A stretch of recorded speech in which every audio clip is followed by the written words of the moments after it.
అల్లూరు జిల్లా ఏజెన్సీ ప్రాంతంలోని నియోజకవర్గాల్లో టీడీపీకి రెబల్స్ బెడద మొదలైంది. ఏజెన్సీలో చంద్రబాబుకు ఎదురు దెబ్బ తగిలింది. ఏజెన్సీ ప్రాంతంలోని గిరిజన నేతలంతా టీడీపీకి వ్యతిరేకంగా మారిపోయారు. స్వతంత్రులుగా పోటీ చేస్తామంటూ వార్నింగ్లు ఇస్తున్నారు. ఇప్పటికే పాడేరు నుంచి టీడీపీ రెబల్గా పోటీ చేస్తానని గిడ్డి ఈశ్వరి ప్రకటన చేయగా, తాజాగా అరకు ఇన్ఛార్జ్ దన్నుదొర సైతం ప్రకటించారు. టీడీపీ రెబల్ అభ్యర్థిగా అరకు నుంచి పోటీ చేయనున్నట్లు కార్యకర్తల సమక్షంలో ప్రకటించారు దన్నుదొర.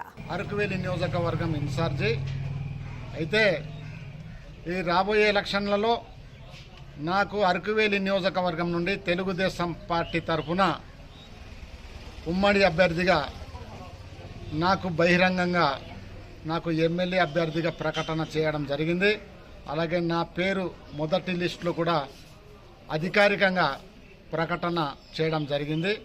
కానీ బీజేపీ వాళ్ళు మధ్యలో వచ్చి నాకు కేటాయించినటువంటి ఎమ్మెల్యే సీట్ని వాళ్ళు లాక్కోవడం వలన మా కార్యకర్తలందరూ, నా అభిమానులందరూ చాలా మనోవేదనకి గురి అయినటువంటి పరిస్థితి.